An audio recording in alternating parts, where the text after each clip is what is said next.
வந்து இந்த தேர்தல் பரப்புரையில் ஈடுபட்டிருக்கேன். அதை பற்றி நீங்க என்ன நினைக்கிறீங்க? நாகப்பட்டினம் போயிட்டு வந்திருக்காங்க, திருவாரூர்ல போயிட்டு வந்திருக்காங்க.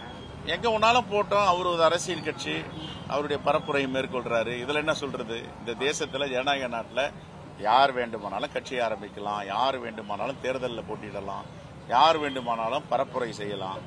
இதுக்கெல்லாம் வந்து ஒரு கட்டளையோ ஒரு தீர்ப்போ ஒரு தடையோ கிடையாது. யார் வேணாலும் யார் வேணாலும் செய்யலாம். அதே போல அந்த கட்சிக்கு தொண்டர்கள் மட்டும்தான் அவர் மேல வழக்கு பதிவு போடுறது, கிரைம்ல மாலை போட்டு அவங்க மேல வழக்கு பதிவு பண்றது, தொடர்ந்து தமிழக அரசு அவங்களே தாவைக்காவே டார்கெட் பண்ண மாதிரி இருக்கு. தொடர்ந்து அவங்களே டார்கெட் எலெக்ஷன்ல எல்லா கட்சி அந்த வேட்பாளர்களுக்கும் மாலை போட்டாங்க கிரைன்ல.